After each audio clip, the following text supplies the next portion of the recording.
Lots of issues in the news about gender, transgender children. We talk a lot about binary teachings on gender and sexuality, all based in the patriarchal, nonaffirming church. False teachings that have led to so much harm to marginalized people, so much hate masked by false teachings, and we are not going to let hate win. Part of that is helping free our hearts from all that junk we have heard for so long, deconstructing those false teachings and harmful beliefs. Today, we want to do that around the idea of parenting a child and how parents can avoid gender stereotypes for kids. Would it be okay if I were to tell you that I am afraid someday, so I call you up and you call me down? Would it be okay? Well, hello, beloved. Welcome to the FreedHearts podcast. We're so glad you're here. My name is Robert Cottrell, and I'm here, as always, with Susan Cottrell. Yeah, we are the founders of FreedHearts. You know us. You know you. We just are so happy to spend time together. We talked recently about we now have over 100,000 downloads and 110 countries and 6,000 cities. But to us, as we do this, it just feels like it's the three of us sitting around talking, and we hope it still feels like that for you. That's our goal here. So again, welcome. Share this podcast as you feel so led. Social media helps us a lot. Support if you can. We are a 501c3 nonprofit. Everything that we do, we only do through the kindness of people like you. So if you're able to support in a small way, that means a lot. If you're able to help in a big way, that means a lot. We're so grateful for whatever you feel led to do. And subscribe and follow on your favorite podcast platform. And please do connect with us. Hello at freedhearts.org. Everything that we have, resources and information on our community is at freedhearts.org. And tomorrow's a big day because tomorrow is the start of the Hogwarts school year. And tomorrow we begin our 25-day, in honor of 25 years since the first book, our 25-day Wizarding Beloved Adventure, Reclaiming the Harry Potter You Love. And as we've said, this is such insight, and this brings this world that you know and you love to life in a way that you never thought was possible. You will learn things, hidden treasures, uncover things, and see how so much of it relates to the stuff we're going through today. You will make your own charms and your own Patronus, and it's going to be so much fun. You are so excited. We've been working on this for so long, so hard. I have. And the school year starts tomorrow. If you're listening to this after, don't worry, because we are a flexible school here at FreedHearts Hogwarts. That didn't work. That if you are hearing this Free hogs. Free warts. No, free hogs. Never mind. Hogwarts. We are flexible here. You don't have to start on the beginning of the school year. You can go back and start your school year anytime and start these 25 days anytime. And again, all of that is at freedhearts.org. So let's get into this here. We're going to talk today about 5 ways parents can avoid gender stereotypes for kids. And there are lots of issues in the news about gender and transgender children. And we talk a lot about binary teachings. We've talked a lot about it on gender roles, sexuality, and all of that is based, those binary teachings are based in the patriarchal, non-affirming church. These are false teachings that have led to so much harm to marginalized people, so much hate masked by these false teachings. Just adding the word Christian to your profile and using that to spew these harmful ideas. It's disgusting. And someone said we should call them Christians in name only. We're not going to let hate win here, and we love you and we believe in you and we're with you. And together we are going to not only get through this, but we are not going to let hate win. And part of that is helping free our hearts from all that junk that we heard for so long and deconstructing those false teachings and harmful beliefs. And that's really our focus here at FreedHearts, is deconstructing all of those false teachings and harmful beliefs that have hurt you and hurt those you love. And today we want to do that around the idea of parenting a child and how parents can avoid gender stereotypes for kids. And this is really cool because today most of what we're sharing here comes from an article by Kyle Myers. They are a genderqueer sociologist, an award-winning educator, a parent, and the author of the book, Raising Them, Our Adventure in Gender Creative Parenting. It's wonderful. We found their article in Yes Magazine online, also wonderful. It's a great resource for really positive, Great. I love it. cool stuff. Yeah, we love it. And this article was first published in The Conversation. Not just positive, but deep. It goes to the heart of things. It's not just feel good stories. It's right. deep. It's really deep and profound insight. Profound things. Yeah. So why is this important? Why is this kind of thing, to focus on this, to understand this, important? And because we believe it is so ingrained in our culture that we have to break this cycle. This binary can be so very damaging to kids who don't fit that binary. And I mean, honestly, who does? This may be a lot of the reason why many of us feel so unworthy, is we are not containable in the boxes people create. And they've created boxes that no light gets in or out. And we have a lot of light to share. Yeah. And so we feel unworthy, and it's depressing. And we've been taught that being different is not good. Don't be different, because that's not good. But beloved, different is just beautiful. Yes, it's beautiful. Indeed. Yeah. Go ahead. I mean, progress has been made in this, in gender equality. Women gain the right to vote. Fathers have become more involved parents, and more people and institutions recognize the gender identities beyond the binary categories of male and female. Yeah. I don't want to overstate that because yes and no. I mean, and we recently women gain the right to get a credit card without a man's signature. Yeah. When do you think that? When do you think that was, by the way, that you had to get your husband's signature in order to get, or a brother or a father or a son. man's signature in order to get a credit card? Well, 1910, 1930, 1950? Nope.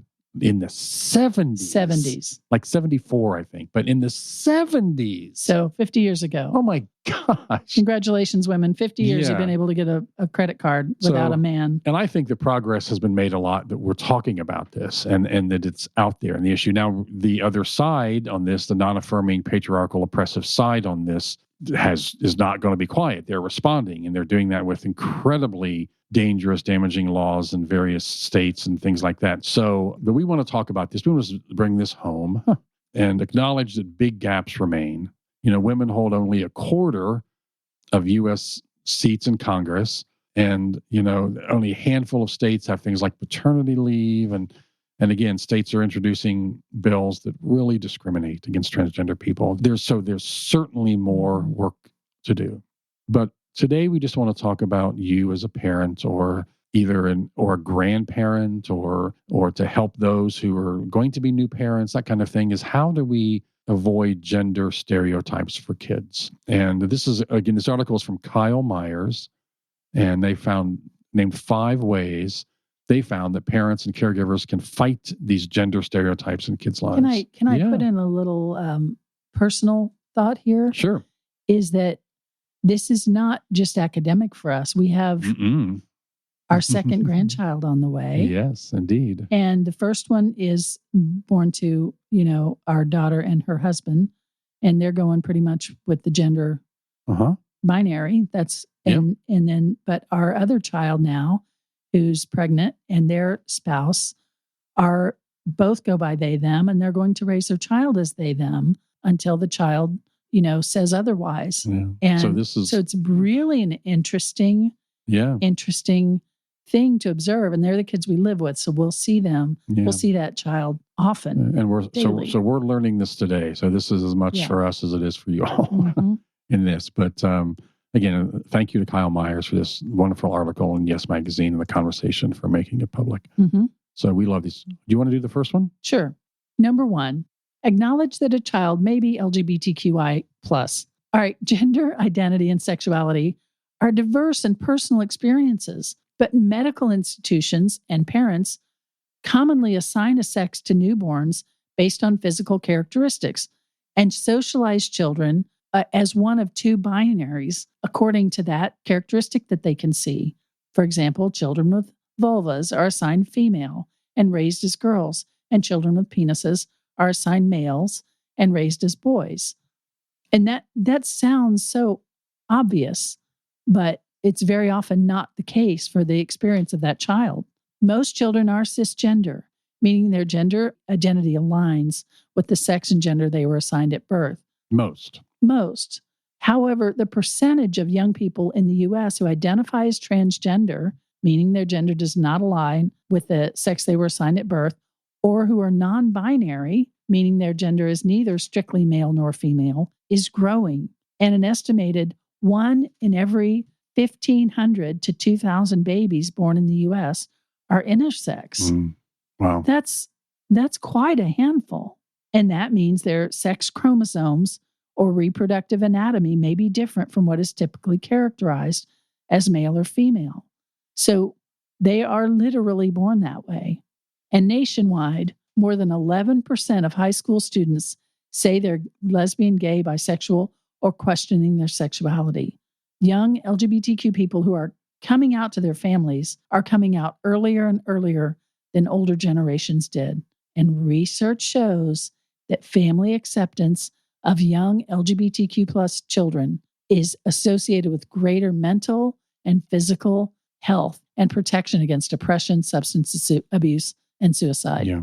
So the stakes are very high. I want to make a note here too, that if you, in this article from Yes Magazine in the conversation, Kyle has links to all these things when they talk about more than 11%, and research shows there are links to all of these. So if you just do a Google search, it's Kyle, K-Y-L, Myers, M-Y-E-R-S, Yes Magazine. And I think the article is 5 Ways Parents Can Avoid Gender Stereotypes for Kids. You can find the original article and find all of their links on that. So that's excellent. And so number 1 is, again, acknowledge that the child may be LGBTQI+. Maybe not, maybe so, but they may be. And I think it's important to acknowledge that. Yeah, it gives them room to expand. So number 2, be aware of gendered marketing. So children's toys and clothes are increasingly divided by gender.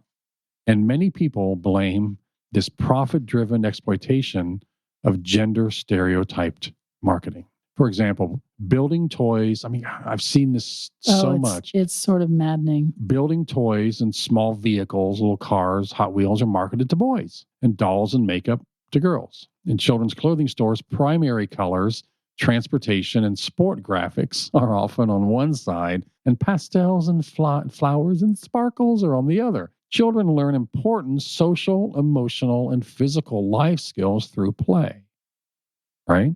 Yes. And playing with a variety of toys provides opportunities to develop and build upon well-rounded skills, including spatial awareness and empathy. Gender stereotyped marketing can limit the kinds of toys and experiences children are exposed to. So parents and caregivers can shop all the aisles of a toy and clothing store to show children that gendered marketing boundaries are arbitrary and they can be crossed. They can let kids explore what's available and choose for themselves. Because this is not just benign. And I can see a parent, I've probably said this myself, that's the boys' aisle. Do you want to come over here, honey? That's the boys' aisle. Let's go on the girls' aisle. It's sort of automatic. But what did we just learn from these toys? That boys get to build and play and even have their own motility with these small vehicles. But girls look pretty dolls and and makeup. Look pretty, gain approval, and take care of others.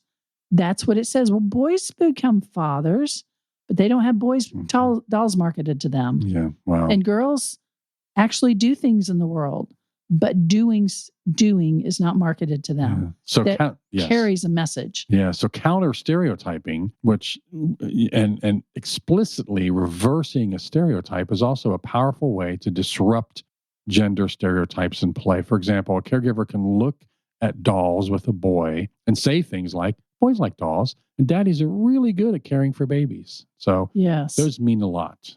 So yeah, that's number 2. Be aware of gendered marketing. So that's number 3, disrupt gender stereotypes at home. I can't believe that girls earn less allowance. And they do more chores, that I believe. It's just horrible. I wonder if that ties in a lot too in homes that happens in more, that the dad controls the money, the dad's the leader, so the dad rewards the boys. You know what I mean? It's, I don't know. anyway, Mom is but- certainly complicit. It's Yeah, so disrupt those gender stereotypes at home, fellow parents. Okay, number 4, use gender neutral language. And I know that this sometimes it's new to us, and we're learning that. Just the pronouns alone or something that we're learning. But I'll tell you the key to this, parents, is there's a difference between you being willing to learn and occasionally messing up than you being not willing to learn and refusing and messing up. You know what I mean? Because then you'll mess up unwittingly, and it's a lot harder to undo. Your kids will understand if your heart is willing, but every now and then you slip. You know what I mean? So it's what your heart is trying to do. So use gender neutral language. So using gender neutral pronouns, in other words, can reduce gender bias and increase positive regard for women and LGBTQ people. I want to stop again.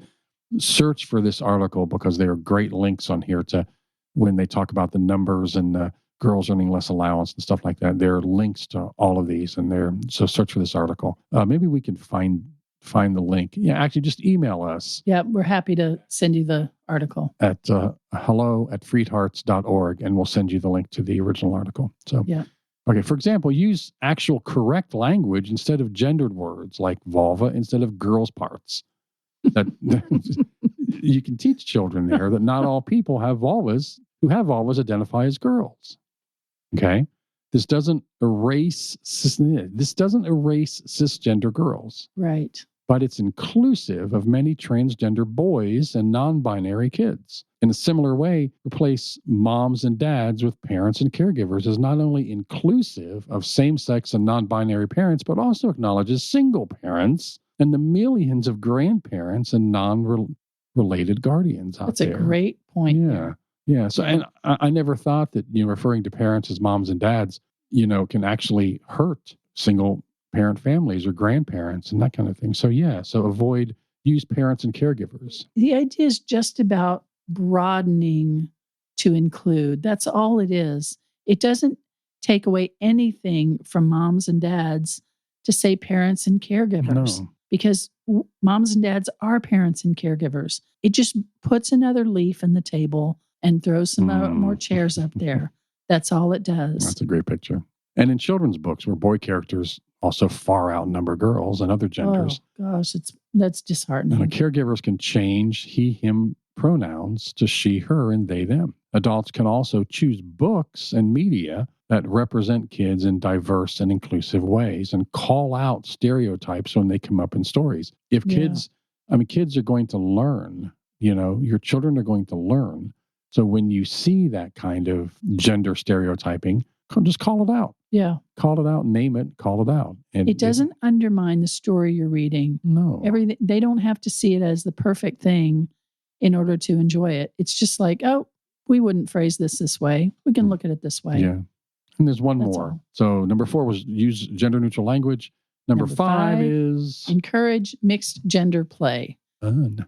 Gender segregation is deeply embedded in social structures and can have negative implications, such as sexist attitudes toward people of other genders. Children are often categorized in gendered groups, sometimes casually, boys line up here, girls line up there, and other times explicitly, like in single-sex schools. Research shows that children who have close friendships with children of other genders hold more positive and less sexist attitudes toward their friend's gender. That's so powerful. Yes, it's so powerful. Because these things get ingrained in kids. This division, this is the girls' way, this is the boys' way, this is how boys are, this is how girls are. Gets ingrained very young. Yeah, and if you're segregated, you don't know the experience of the other gender. And the fact that what can also get ingrained very young is a more positive and less sexist attitude towards a friend's gender. Right. That can get ingrained too. Right. Absolutely. And that's what we want. Yeah. Right. Parents and educators can create opportunities for kids to interact with children of different genders. They can stop segregating children by gender, choose sports teams and other organized extracurricular activities that are open to all genders, and host mixed gender birthday parties, for example. I love that. All gender activities help children recognize their similarities and celebrate their differences. Yeah, that's an all gender is an all hyphen gender, not all. Yeah. All gender. All gender activities. Yeah. Yes, that's right. and are inclusive of children who don't identify as a boy or a girl. Yeah. I mean, I love that. Activities that include all genders, it really helps, like you said, celebrate differences and similarities. You're a community, and it's very difficult too to raise kids, for the kids to raise them in such a binary world that they are in, all the way from clothing to games to girls line up here, boys line up here, and then have them turn into adults and have to go out and function in a world that still has that stuff, but then they interact more on an adult level in their workplace and their community with other genders. Right. So the earlier that we can start this stuff, the absolute best for our children and our grandchildren. Yeah, I mean, I was imagining if you take this to the, if you're going in the right direction by looking at it in the more extreme version and see how far, where it will take you. And if you had, say, every child categorized immediately at birth into male or female, which we already know many times that's not going to apply to them later, and they're going to have to. Well, or at that time, it doesn't apply at that time. They're not. Right. Yeah. Right. But I mean, it'll emerge later that we're like, oh, right. That didn't fit that person. But yes, it didn't apply at the time. So let's say we separate them into boy and girl, and they live in separate whole worlds, so to speak, and they get each their own toys and styles and everything. And girls only play with girls, so-called, and boys with boys. And then they grow up and at 18, they get married. And now they're supposed to, this is some dystopian future, and now they're supposed to engage with their partner in some kind of understanding way. Like they'll be like aliens from each other. Well, that's the bottom line, is we then encourage them to go out and if they do marry or get involved with with an opposite gender, to live in an understanding way. When they don't. Yeah, that's right. There's very little chance at that point. And all they're going to rely on is the gender stereotypes they kind of learned growing up in absence of an actual person of that gender. Yeah. So that's where it really is in its extreme. And it sometimes doesn't even feel like we're that far from that. Yeah. And the other extreme, which we see, is that you raise a child in this binary and the child knows that they don't fit, that there's something about them that's different, but they're having to battle up against this gender binary that we've created, that school has created, that we at home have created, that society does. And then that's where you get into this, I'm not worthy, I'm not enough. And you get into all these negative mental health issues as well from these kids that just don't know how to be who they are. Yeah. And so we want to give them the freedom to be who they are. Yes. So let's summarize the 5 again. Number 1 was acknowledge that a child may be LGBTQ. Just acknowledge that they may be. Number 2, be aware of gendered marketing. Number 3. Let's rephrase that. Go against gendered marketing. Yeah. Well, yes. Yeah. The first thing is to be aware of it, see it, and then do the counter gender marketing. Yeah. Yeah, absolutely. Number 3, disrupt those gender stereotypes at home. Number 4, use gender neutral language. And number 5, encourage mixed gender, all gender play. Beloved, we say a lot that you deserve to love and be loved as you are for who you are. We want you to be you. That's all. Anything less than that is living a life that is but a shadow of the life you deserve. Yes. Well, we certainly want the same for our children and our grandchildren. Yes. And hopefully this helps us give them the freedom in the face of the pressures and the binaries of the world to discover their true and authentic self, because that is the life they deserve. And anything less than that life is but a shadow of what they really deserve. And that is a beautiful thing. And that's what we want for our kids. Yeah. Yes, absolutely. They and you are beloved. We'll talk to you next time. Bye. Bye. Would it be okay if I were to tell you that I am afraid someday, so I call you up and you call me down? Would it be okay? You've been listening to the FreedHearts podcast. We have extensive resources and vibrant community for you at www.freedhearts.org. Just come say hello. And if you have questions or issues or comments about the podcast, things you'd like us to talk about, reach out to us at podcast@freedhearts.org. The music is provided by Hannah Cottrell, our daughter, the Grammy-nominated Saint Sinner, and you can find out more about her at HeySaintSinner.com. freedhearts.com. Please share this, subscribe, and follow on your favorite platform. And thanks for listening.